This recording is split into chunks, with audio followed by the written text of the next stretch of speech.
2장. 너의 어두운 면을 감당하겠다. 군병들의 침에 담긴 하나님의 약속. 군병들의 침이 우리 마음의 더러움을 상징한다고 생각해 보라. 그리고 예수께서 우리의 더러움을 어떻게 하시는지 잘 보라. 그분은 그것을 십자가로 가지고 가신다.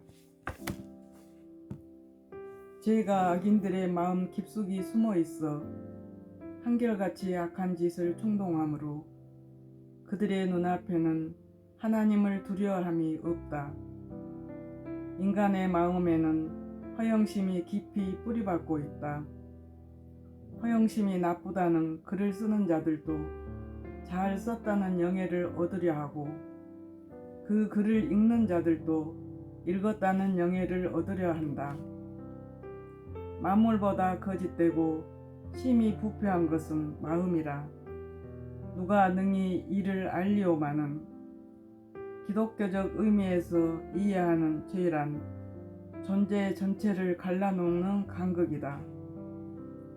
이 악한 마음아, 너는 왜 생겨서 온 세상을 악으로 덮으려 하느냐.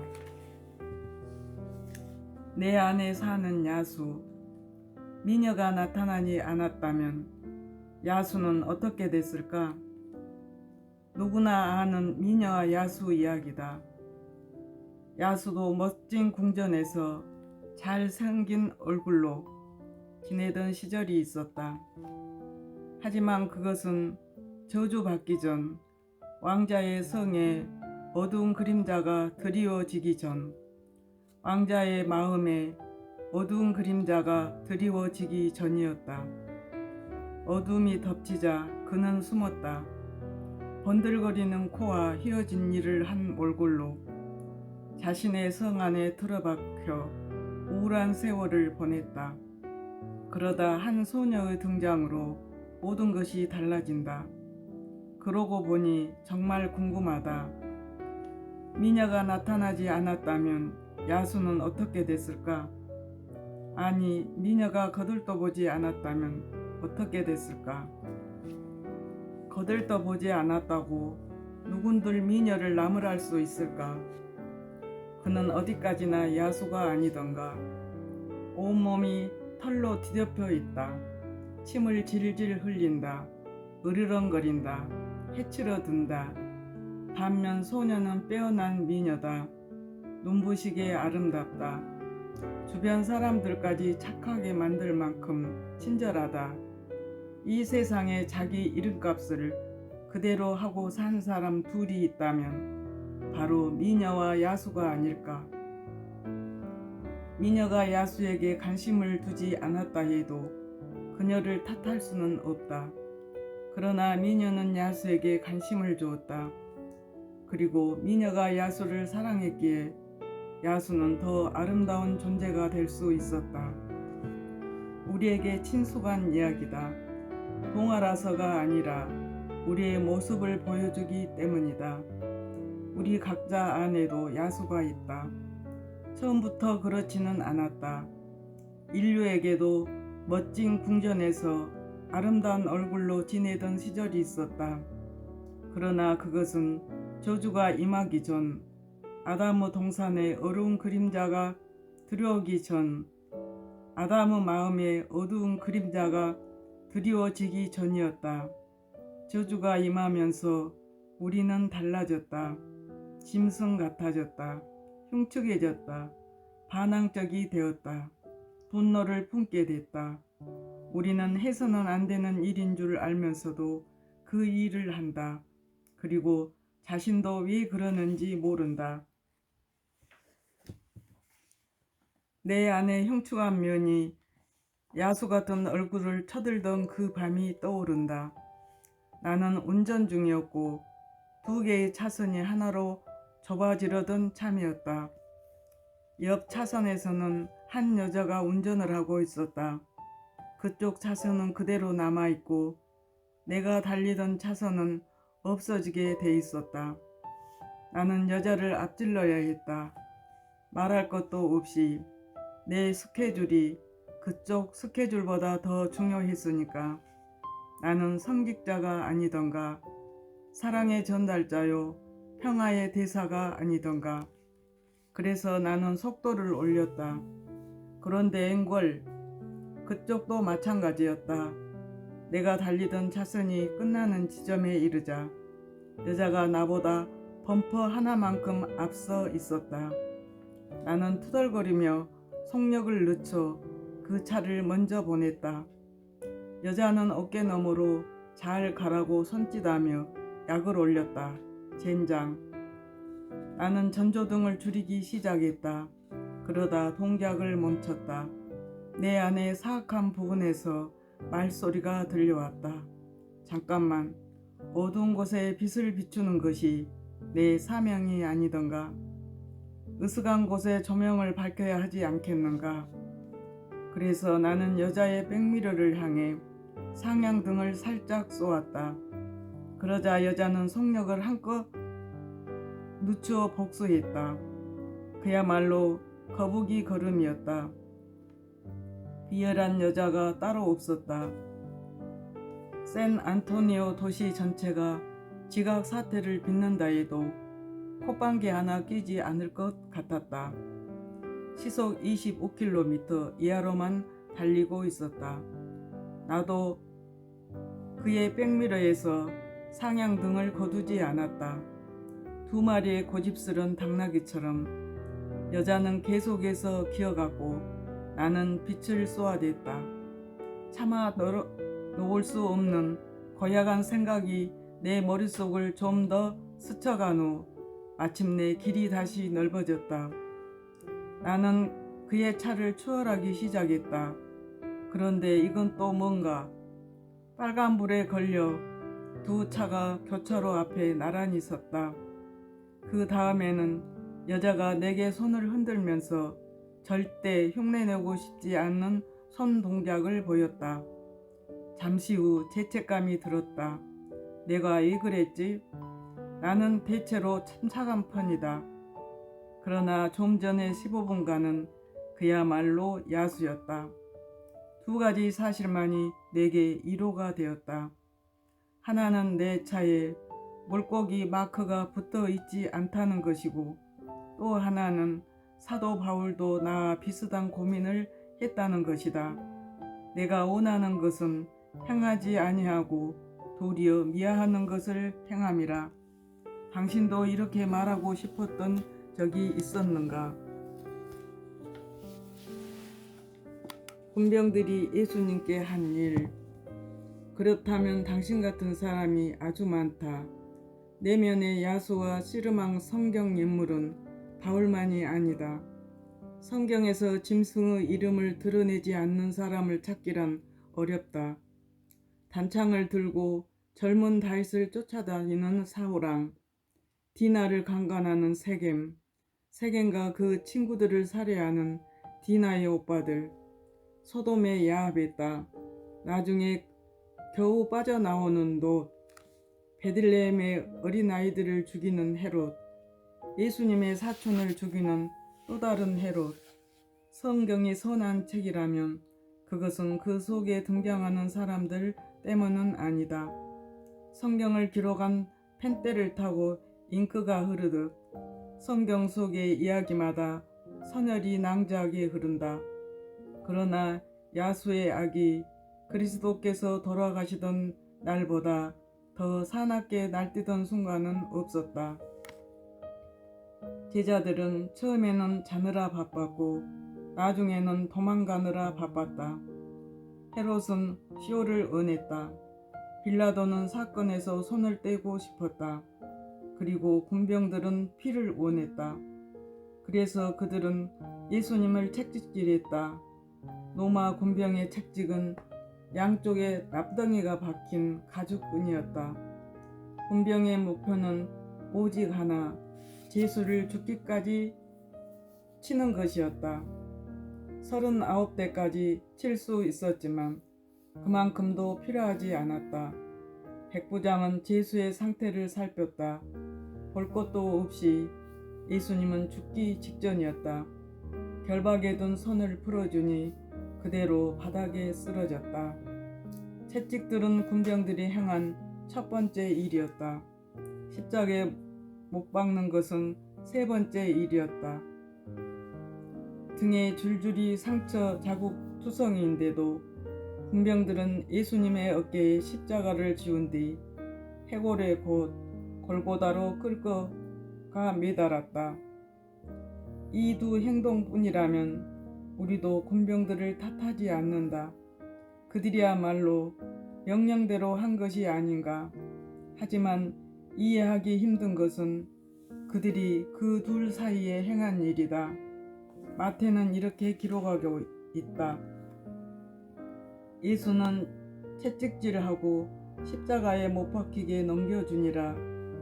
이에 총독의 군병들이 예수를 데리고 간정 안으로 들어가서 온 군대를 그에게로 모으고 그의 옷을 벗기고 홍포를 입히며 가시관을 엮어 그 머리에 씌우고 갈대를 그 오른손에 들리고 그 앞에서 무릎을 꿇고 희롱하여 이르되 유대인의 왕이여 평안할지어다 하며 그에게 침 뱉고 갈대를 빼앗아 그의 머리를 치더라. 희롱을 다한 후 홍포를 벗기고 도로 그의 옷을 입혀 십자가에 못 박으려고 끌고 나가니라. 군병들에게 맡겨진 일은 간단했다. 나사렛 사람을 언덕으로 끌고 가 죽이는 것이었다. 그러나 그들에게는 딴 생각이 있었다. 그들은 우선 재미를 보고 싶었다. 잘 먹고 잘 신 강한 무장 군인들이 탈진하여 초주검이 된 갈릴리의 한 목수를 둘러싸 구타하고 있었다. 채찍질은 명령이었다. 십자가에 못 박는 것도 명령이었다. 그러나 겁안 죽은 자에게 침을 뱉어 쾌감을 느끼는 인간은 누구란 말인가? 침 뱉음이란 몸에 고통을 주기 위한 행동이 아니다. 침은 몸에 고통을 줄 수 없다. 침 뱉음은 영혼의 수치를 주기 위한 행동이다. 침 뱉음을 당할 때 과연 우리는 모욕을 느낀다. 군병들은 지금 무슨 일을 하고 있는가? 다른 사람을 깔아뭉갰으로 자신을 높이는 것 아닌가? 그들은 그리스도를 초라하게 만들므로 자기가 대단한 존재라도 되는 양 행동했다. 당신도 그런 적이 있는가? 침을 뱉지는 않았을지 모른다. 하지만 누군가를 험담한 일이 있는가? 비방한 일은, 분노로 손을 쳐들거나 교만하게 눈을 굴린 일은 없는가? 누군가의 백미러에 상향등을 쏘아댄 일은 없는가? 내 기분 좋아지자고 남의 기분을 비참하게 만든 적은 없는가? 군병들이 예수님께 한 일도 이와 같다. 당신과 내가 이런 행동을 할 때 예수님께도 똑같이 한 것과 다름없다. 그때 왕이 대답할 것이다. 내가 너희에게 진정으로 말한다. 보잘것없는 사람에게 한 일, 곧 너희가 이 형제들 중 가장 보잘것없는 사람에게 한 일이 곧 나에게 한 것이다. 우리가 다른 사람을 대하는 방식이 곧 우리가 예수님을 대하는 방식이다. 오, 그런 말이라면 듣고 싶지 않아요. 당신은 항변한다.